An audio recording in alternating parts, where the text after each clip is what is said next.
ولقد قال نبينا أقرب الناس من الرسل يوم القيامة العلماء والشهداء. والحيثية قال أما العلماء فدلوا الناس على ما بعث به الرسل، وأما الشهداء فماتوا على ما بعث، بقدموا أرواحهم لأجل ما بعث به الرسل. وبذا يتبين لنا من حقيقة العلماء ومن حقيقة الشهداء. من ينسب إلى العلم ولا يدل على ما بعث به الرسول ليس بعالم. من ينسب إلى العلم ولا يدل على الأدب ليس بعالم. من ينسب إلى العلم ولا يدل على جمع الشمل والتأليف ليس بعالم. من ينسب إلى العلم ويشتت شمل الأمة ليس بعالم. من ينسب إلى العلم وتسوء أخلاقه أو يؤثر دنياه على آخرته ليس بعالم.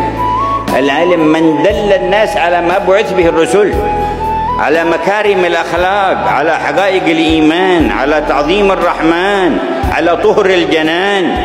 الذين يدلون على ما بعث به الرسل هم العلماء القريبون من الرسل. Adapun soal Habaib sekarang ini, mereka tak ada kitab sebenarnya. Mereka ditonjol-tonjolkan macam alim sangat. Yang sebenarnya, yang saya tengok, tak ada apa pun. Sebagai contohnya saya nak sebut Habib Umar misalnya. Cuba fikir dengan tenang. Dia selalu pergi ziarah kubur Nabi Hud. Apa yang dibuat di situ? Ta'assub kepada kubur ni, dia bawa kepada pemujaan terhadap kubur. Pergi minta dengan wali dalam kubur tu, minta terus, bukan minta lagi dengan Allah. Begini orang yang sudi lah. Habib Umar, Habib Ali Jufri ini terima ijazah daripada seorang kepala ajaran sesat di Pakistan. Saya kenal, saya tahu, tengok dalam YouTube. Kenapa kita mesti bawa khurafat? Ana sendiri suka malu kalau mendengar ada seorang muda, tidak perlu saya sebutkan namanya, sedang mengajar umat begini di Jakarta, tiba-tiba apa dia katakan? Diam semua. Nabi sedang masuk. Diam semua, Nabi sedang masuk. Semua diam, umat seperti terhipnotis, diam. Setelah itu Nabi sudah jalan, Nabi kirim salam kepada anda semua. Apa ini? Ini khurafat minal makdzubat. Saya termasuk yang protes keras hal-hal semacam ini. Andai kata pun benar,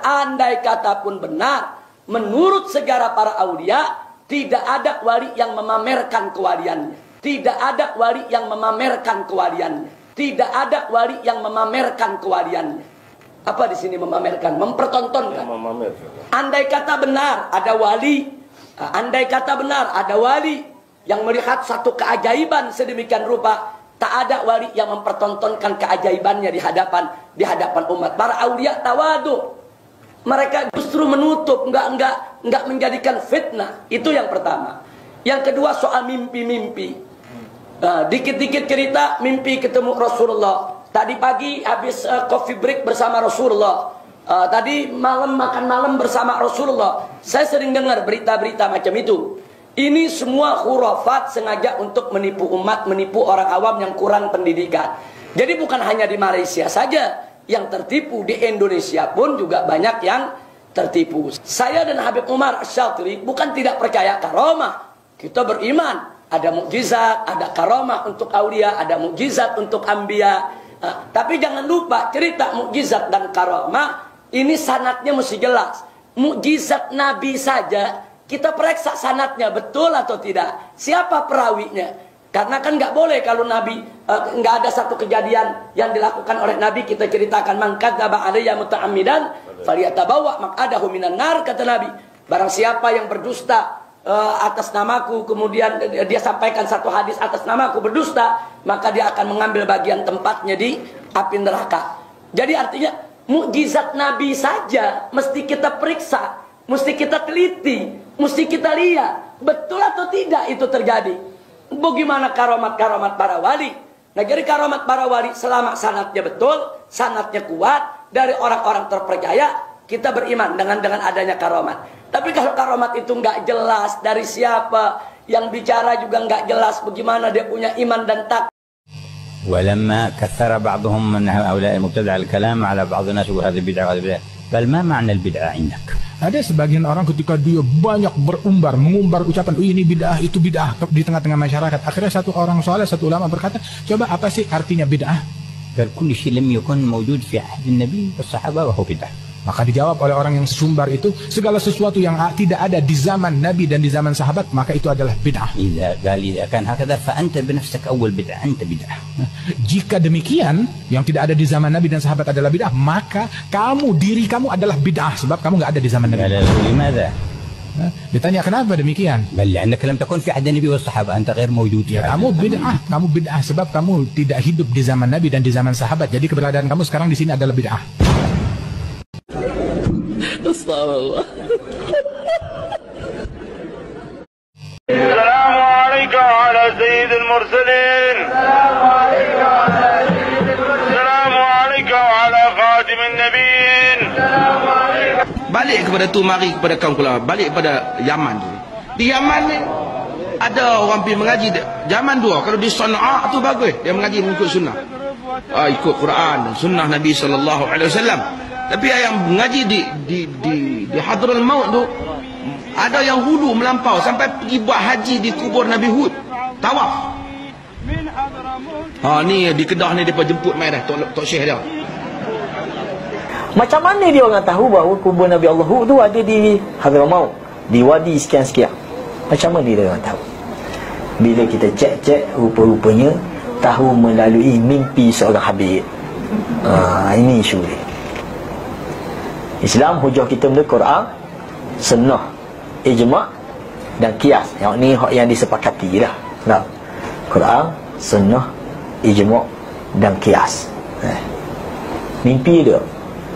Mimpi boleh jadi hujah. Mimpi boleh jadi hujah. Tak, mimpi tak boleh jadi hujah. Tiba-tiba dia meletakkan syariat ziarah kubur Nabi Allah Hud ni berdasarkan mimpi. Setiap tahun 2 kali dia akan buat ziarah. Ni sampai sekarang. Dan ziarah tu bukan kecil lah, besar. Siap dengan bawa bendera dan sebagainya. Kita boleh tengok dalam YouTube lah. Yang Maulana, yang apa ni, Dr. Sri tunjuk dulu isu dia. Nampak tak? 2 kali setahun akan pergi ziarah. Sekali dalam bulan ni, bulan kita ni, bulan Syakban ni, lepaslah 15 Syakban dia akan ziarah situ. Dan sekali lagi dalam bulan Muharram, dalam 10 Muharram, dia akan melakukan ziarah.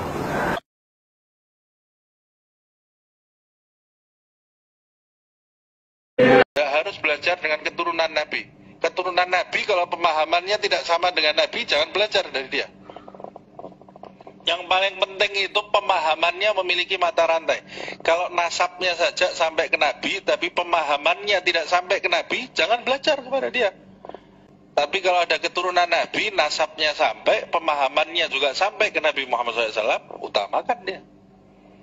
Keturunan Nabi, nasabnya sampai ke Nabi, tapi gaya hidupnya beda dengan gaya hidupnya Nabi, jangan didekati. Dia kan manusia biasa juga, bisa berbuat salah, jangan kemudian didewakan. Keturunan Nabi ini, keturunan Nabi. Keturunan Nabi bukan Nabi. Keturunan Nabi Muhammad bukan Nabi Muhammad SAW. Keturunan Nabi Muhammad, kalau jalan di jalannya Nabi Muhammad SAW, baru kita jadikan panutan. Baru kita jadikan panutan. Kalau keturunannya Nabi Muhammad SAW tidak jalan di jalannya Nabi Muhammad SAW, ya tidak ada bedanya. Anaknya Nabi Nuh tidak sejalan dengan Nabi Nuh, kita ikuti dia, tenggelam kita. Naik gunung bareng dia, tenggelam kita bersama orang-orang yang tenggelam. Itu anaknya Nabi, bukan keturunannya lagi ya. Anaknya Nabi. Istrinya Nabi Nuh, istrinya Nabi Lut, kena azab dia. Pamannya Nabi Muhammad di neraka dia, Abu Lahab.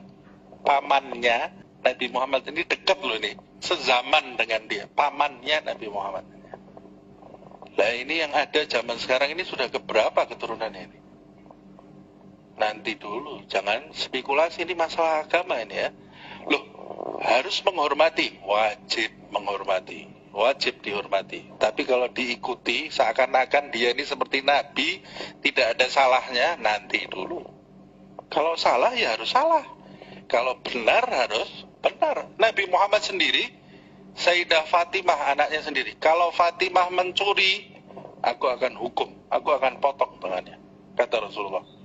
Kalau Fatimah ini anaknya yang paling dicintai, Kalau Fatimah mencuri, aku potong tangannya Fatimah. Tapi tidak mungkin Fatimah itu mencuri. Itu permisalan yang dibuat oleh Nabi Muhammad SAW. Kalau dia salah, salah. Kalau benar, benar. Kalau benar, harus kita dukung. Kalau salah, ya jangan didukung. Kalau salah, kamu didukung, tenggelam kamu sama dia.